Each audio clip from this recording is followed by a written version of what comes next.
Okay, we're going to solve these three problems using the substitution method. It's a system of equations with absolute values. We're going to take the first equation, g of x plus 10 equals 18, and we're going to get the g of x by itself. So we're going to subtract 10. So we get g of x equals 8. And if g of x equals 8, I can substitute that in for the g of x in the second equation. 8 equals 2 times the absolute value of x minus 3 plus 4. And I have to isolate the absolute value to solve that, so minus 4 from both sides. And we get 4 equals 2 times the absolute value of x minus 3. Divide by 2. And 2 equals the absolute value of x minus 3. Now remember, in absolute value, we take what's inside the absolute value, and that could equal positive 2. So x minus 3 equals 2. Or x minus 3 could also equal negative 2. The sign inside didn't change. I make it equal to the positive and equal to the negative, and then I solve. Plus 3, so x equals 5. And add 3.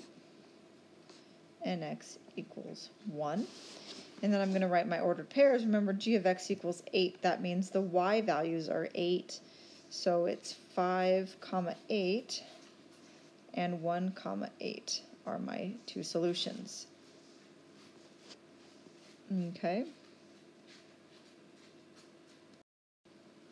Okay, so we're going to move that up out of the way. And we're going to look at number 9. I'll write down the important stuff, and then we'll solve it.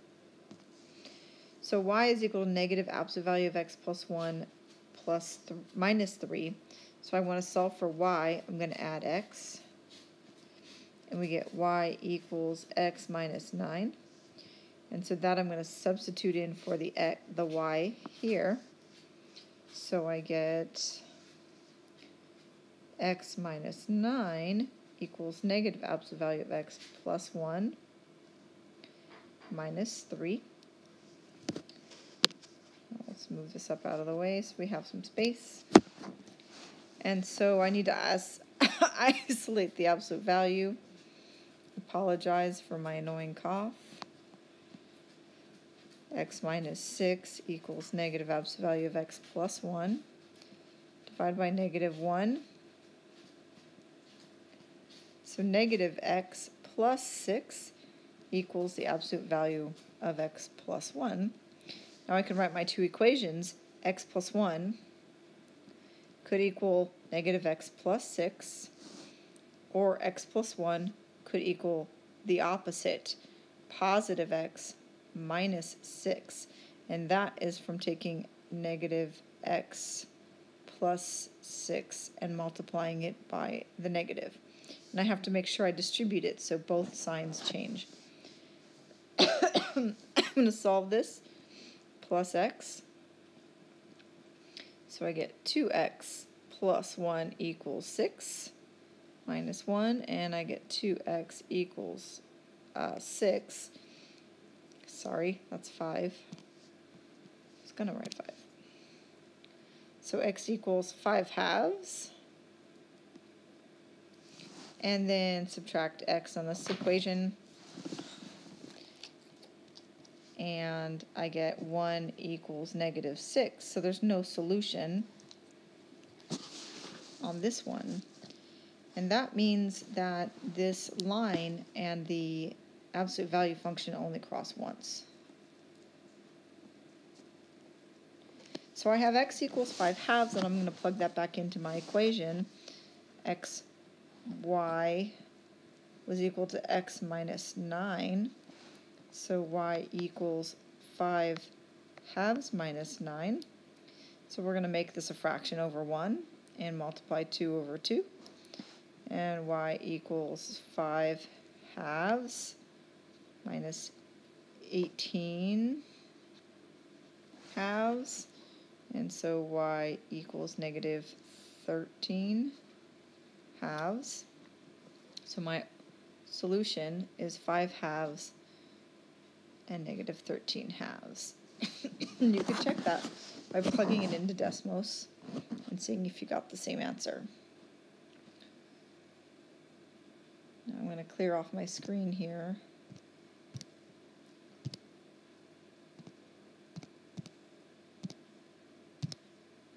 Apparently it's not going to let me just erase everything. So we're going to pause. Okay, we're going to look at number 10. 6 over 4k equals negative 1/2 h plus 7/2, and then h plus 3k equals 7. So it looks to me like it's going to be easiest to substitute and get h by itself. So I'm going to take h, I'm going to subtract 3k, and I get that h equals negative 3k plus 7. And I'm going to plug that in to 6/4 k equals negative 1/2 times negative 3k plus 7 halves. And 6 over 4 can be reduced to 3 halves, so I'm going to do that. Equals, let's see, negative 1/2 times negative 3k is positive 3 halves k, and negative 1/2 plus 7 is negative 7 halves plus 7 halves. So I get negative 7 halves plus 7 halves is 0, and when I subtract 3 halves k, I get that 0 equals 0, which means infinitely many solutions.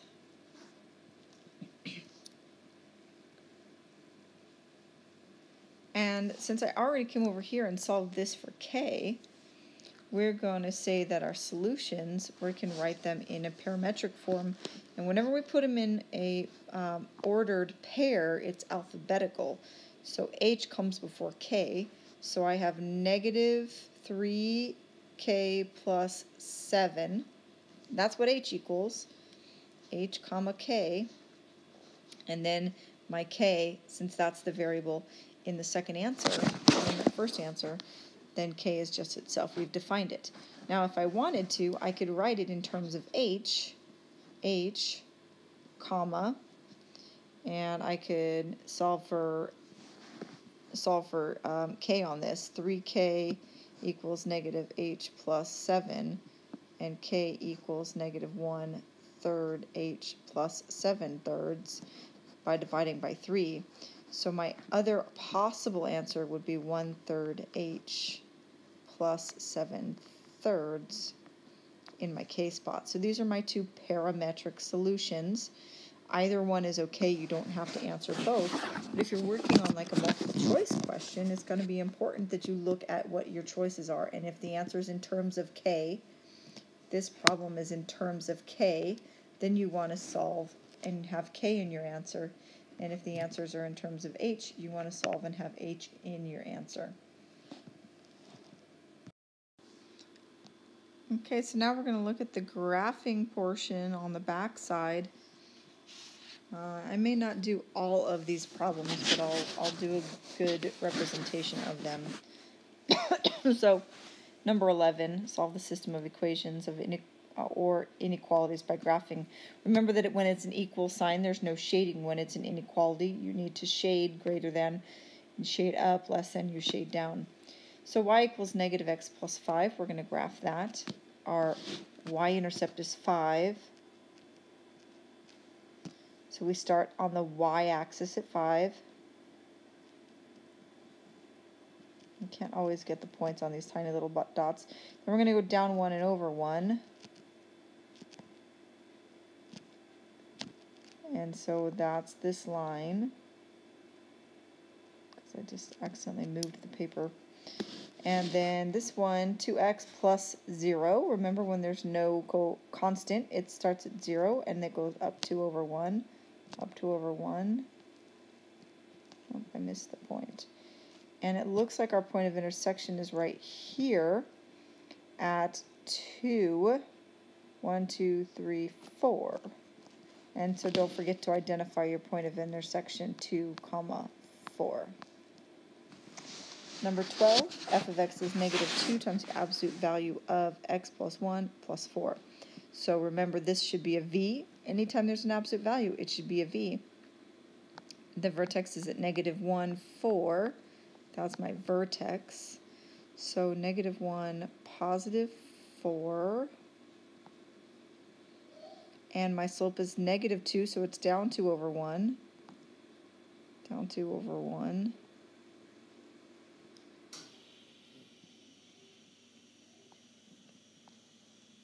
Oh, that's not a good one. It's very hard to make these lines match. And if I go down 2 over 1, down 2 over 1, I can see it's actually at this point, even though my line doesn't touch it there. We're here and here. The line f of x equals 0 is y equals 0. That is your x-axis. So this is f of x equals 0. So where does it cross? We have two intersection points. We have negative 1, 0, and 1, 2, 3, 4, 0. No, 3, 0. 2, 3, that's 3, 0. So those are my 2 points of intersection, negative 1, 0, and 3, 0. Number 13, we have to solve these equations for y first. So let's move this stuff over a little bit, give us some space. I'm going to add x to both sides. Plus x plus x. So negative 2y equals x plus 6. Divide by negative 2. And I get y equals, now remember there's a 1 in front of that, so it's negative 1 half x minus 3. And so we'll graph that, negative 3. And then down 1 over 2, down 1 over 2. And then I'm going to go up and back a little bit so we have some better points, since it's so hard to draw a line on this thing. Yeah, those are both bad. Let's see. No, never mind. We'll try again.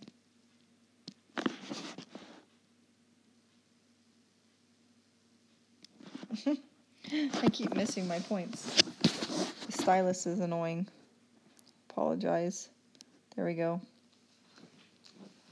And my dog just bumped my elbow. Okay, and then x plus 2 equals 6. Well, if I subtract 2 there from both sides, I get that x equals 4. And remember that equations that just have an x in them are vertical lines. So we're looking at the vertical line where all of the x values are 4. And so my intersection is 4, comma, 1, 2, 3, 4, 5. Did you see that? We have 1, 2, 3, 4, and 5. So that's negative 5. And that's for number 13. So let's see. Things you should note. Make sure, like in number 15 here, you add 2 first and then draw your absolute value function. Here in number 15, you'll need to add x, and then you can graph it. Remember that when it's just negative x over 3, that means 1/3, negative 1/3 x plus 0. And we have vertical and horizontal lines in this equation. Vertical and horizontal line. I'm going to leave those to you, and then I'm going to do a couple of the inequalities. Okay, I'm going to leave number 17 for you to do on your own. I'm going to look at number 18 because this one always messes kids up. x is less than or equal to y. That's what the equation says. Now, when we're graphing and we want to know which way to shade, we should really have the y on the left. So I'm going to rewrite this. And remember that when we rewrite an inequality, the inequality flips. It's not like an equal sign. So it becomes y is greater than or equal to x. And remember, this is the equation 1x plus 0. Okay, we should be pretty familiar with that. So we're starting at 0 and going up 1 over 1. And then down 1 over 1. And let's see if I can actually get it to connect. And greater than, we shade up. So we'll get a nice big highlighter here. And greater than shades up.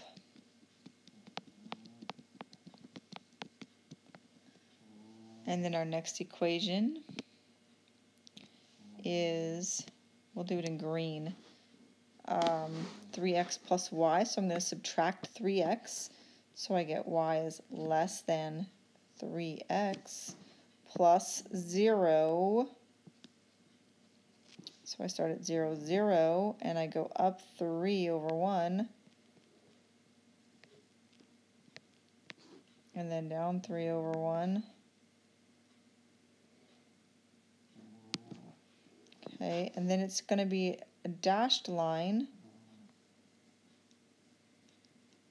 because it's just less than, not less than or equal to, and less than shades down. So if I'm shading down here, it's all of this. But really what we're most interested in is where it's overlapping. And so the overlap, I'm going to erase everything that's not the overlap. Greater than was here, but this isn't in the same area as the less than. So our final result should just be shaded right here between the two lines. That's our solution area. Remember that this means that all of these points are solutions to the system. They satisfy both.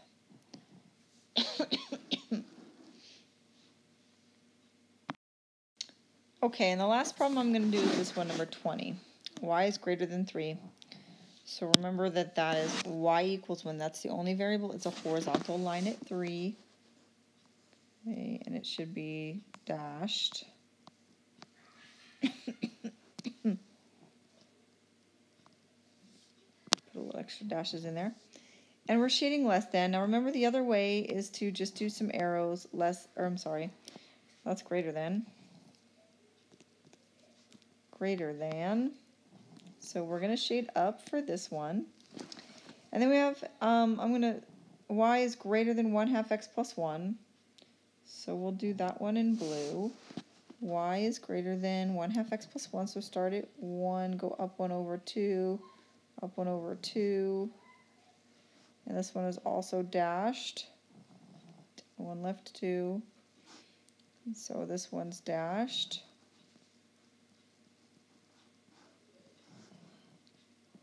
Forgive my stylus, it's being annoying. Again, greater than, I'm going to shade up. So we can kind of see it's now in this area. Our solutions are in this area so far. And then we're going to graph x is greater than 2. When only x is in the equation, it's the vertical line at 2. And it's also dashed. And we're shading greater than, the number is greater than a vertical line or to the right. And then we can see how it's taken shape. And our actual solutions are this yellow area here. And it just continues. Okay, so I'm going to leave you to do the rest of them on your own. I'm not going to explain every single one of them. You will have solutions to look at. Look at number 22, multiply it by 2 and get rid of that 1/2 and then you'll be fine. So good luck.